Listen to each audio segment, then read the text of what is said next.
ये यहाँ पे है सीरिया और दुनिया भर में इस पे आर्टिकल्स पब्लिश हो रहे हैं। सीरिया में क्या हो रहा है? सीरिया की आर्मी ने विड्रॉल अनाउंस कर दिया।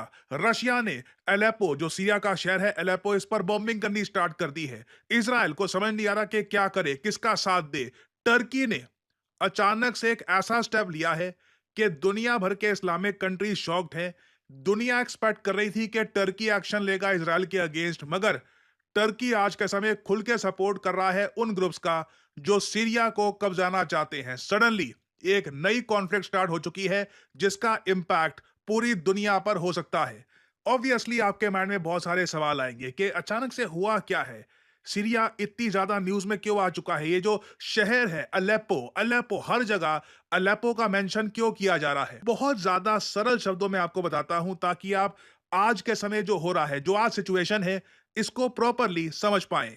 नाउ सीरिया के बारे में अगर मैं आपसे पूछूं तो कुछ बेसिक बातें ज्यादातर लोगों को पता होंगी कि सीरिया यहां पे आपको मिल जाएगा, इजराइल के पास है। इजराइल आए दिन सीरिया पर बॉम्बिंग करता रहता है। सीरिया में आज के समय प्रेसिडेंट है बशर अल असद, जिनकी सरकार रशिया को पसंद करती है, ईरान को समर्थन देती है, हिजबुल्लाह को समर्थन देती है और इजराइल और यूएसए के अगेंस्ट है बशर अल असद की सरकार। और इजराइल और यूएस ये लंबे समय से कोशिश कर रहे हैं कि सीरिया में तख्ता पलट हो जाए, सीरिया में बशर अल असद हट जाए।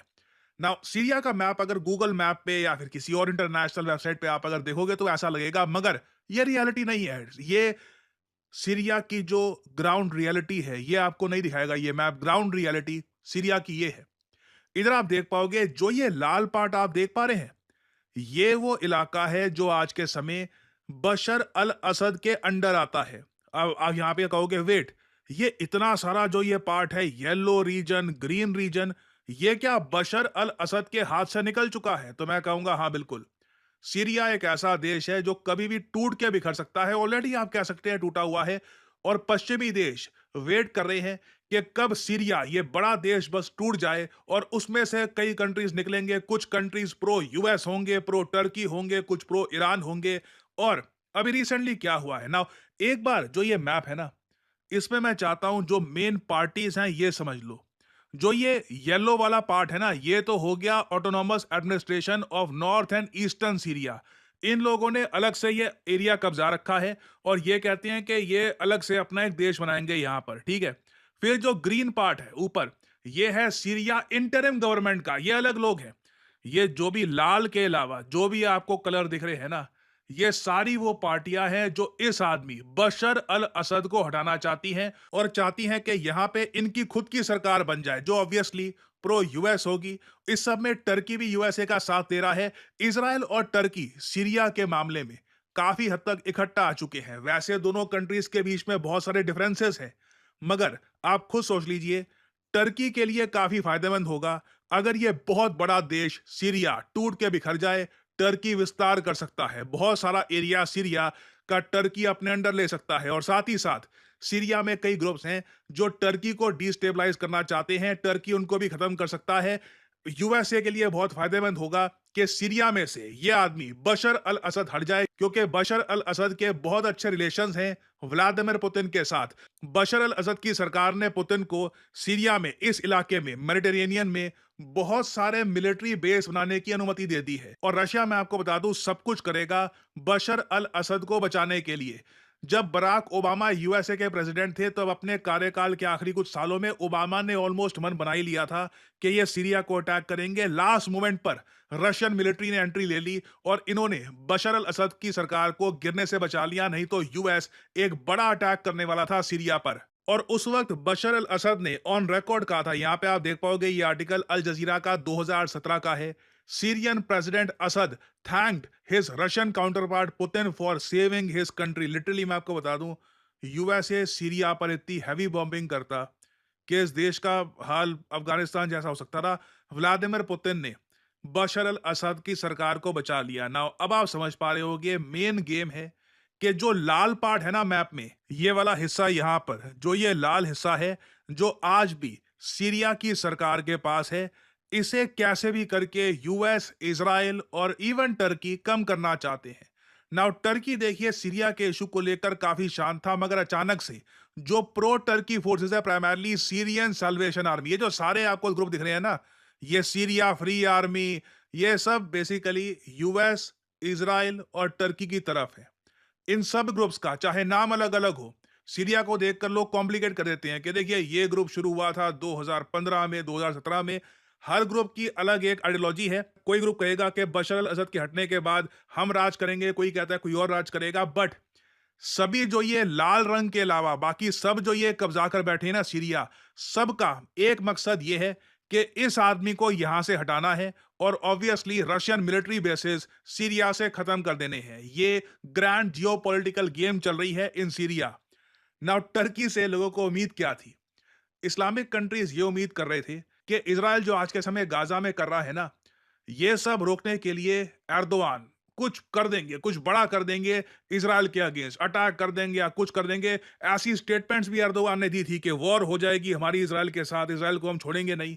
बट जब बात आई एक्शन लेने की, मिलिट्री आज के समय ये जो सीरिया की फोर्सेस हैं जो बशर अल असद के अगेंस्ट खड़ी है, इनको सपोर्ट कर रही है। लिटरली टर्की ने यहां पर एक मिलिट्री ऑपरेशन स्टार्ट कर दिया है, क्योंकि सवाल है अलेप्पो का। ये जो इलाका देख रहे हो आप यहां पर, ये जो शहर है, ये है अलेप्पो। एक हिस्टोरिकल सिटी है, एंशिएंट सिटी। अलेप्पो आपको याद होगा एक टाइम पर जब इस्लामिक स्टेट बहुत फैल गया था, याद है आपको? आईसिस का जमाना था। ये हम बराक ओबामा, डोनाल्ड ट्रंप के टेन्योर की हम बात कर रहे हैं। उस वक्त अलेप्पो राजधानी हुआ करती थी इस्लामिक स्टेट की। बाद में इस्लामिक स्टेट के चंगुल से छुड़वाया गया अलेप्पो को, उसमें रशिया का क्रिटिकल रोल था। अभी रिसेंटली क्या हुआ है, न्यूज ये आ रही है कि टर्की, यूएस, इजराइल बैक्ड जो फोर्सेस हैं, इन्होंने सीरिया की फोर्सेस को हरा दिया है और अलेप्पो इन लोगों ने कब्जा लिया है। अलेप्पो हाथ से निकल चुका है सीरिया के, रशिया के, और रशिया गुस्सा है और इसलिए रशिया ने अब अंधी बॉम्बिंग स्टार्ट कर दी है अलेप्पो की, कि जो भी लोग आज के समय कब्जाना चाहते हैं अलेप्पो को, वो भारी मात्रा में मारे जाएं। और बहुत ज्यादा डिस्टर्बिंग विजुअल्स आ रहे हैं आज के समय अलेप्पो से। रशियन बॉम्बर्स बस ब्लाइंड कारपेट बॉम्बिंग कर रहे हैं अलेप्पो की। पूरी कोशिश की जा रही है व्लादिमीर पुतिन द्वारा कि अलेप्पो, ये इंपॉर्टेंट स्ट्रैटेजिक शहर जहां पर पानी है, जिसकी स्ट्रैटेजिक लोकेशन बहुत इंपॉर्टेंट है, ये बशर अल असद की सरकार के हाथ से ना निकल जाए। और अभी देखिए जो बाइडेन का मेन टारगेट क्या है, आप समझ सकते हैं।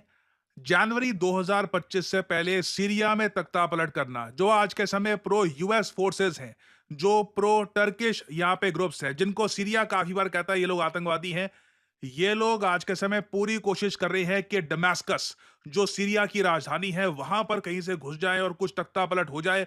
और जरा सद्दाम हुसैन के साथ हुआ था, या फिर कई और जो कंट्रीज हैं मिडिल ईस्ट की, लीबिया में जो हुआ था, वैसा सीरिया में हो जाए, बशर अल असद मारा जाए और सीरिया हमेशा के लिए रशिया के हाथ से निकल जाए। बड़ा जियोपॉलिटिकल बदलाव। नाउ अब यहां पे आप पूछोगे, क्या ट्रंप ये सब नहीं चाहते? ट्रंप की क्या यहां पर सोच है? ट्रंप ने काफी साल पहले ये क्लियर कर दिया था, ये सीरिया में खुद को इन्वॉल्व करना ही नहीं चाहते। बेसिकली अगर कल को ट्रंप पावर में आ जाते हैं, रशिया की पकड़ सीरिया में और ज्यादा स्ट्रांग हो जाएगी। 2019 में ट्रंप ने यह कहा था सीरिया के बारे में। So Syria was lost long ago. It was lost long ago. And besides that, I don't want, we're talking about sand and death. That's what we're talking about. We're not talking about, vast wealth. We're talking about sand and death. तो Trump की देखिए philosophy clear है Syria को लेकर। इन्होंने कहा Syria हाथ से निकल चुका है, रशिया ने अपनी अच्छी पकड़ जमा ली है, अब मैं यूएसए के billions of dollars in groups को फंड करके, ये यहां पर है क्या, ट्रंप ने क्या बोला है, सीरिया इज सैंड, रेगिस्तान है और मौत है यहां पे, और कुछ नहीं है। सैंड एंड डेथ, और मुझको सीरिया में कुछ अपनी इन्वॉल्वमेंट नहीं रखनी। ये ट्रंप की पॉलिसी थी। ये रशिया को सूट करती है कि ये सारे ग्रुप्स को फंडिंग ना मिले। बाइडेन की ऑब्वियसली पॉलिसी है कि यहां पे इनको फंड करते रहो, तख्ता पलट करो, सीरिया भी हमारा होगा। ट्रंप ये मानते हैं मुझे फालतू के खर्चे नहीं करने, बहुत ज्यादा खर्चे हो चुके हैं यूएसए के, we don't want to get involved here. तो ऑब्वियसली देखो, जनवरी 2025 से पहले बाइडेन कोशिश करेंगे, आखिरी कोशिश के थोड़ा एक बशर अल असद हट जाए यहां पर। अगर हो जाता है ये एक बड़ी जीत होगी बाइडेन की, ह्यूमंगस विक्ट्री। तो देखना होगा आने वाले कुछ हफ्तों में क्या होता है। अगेन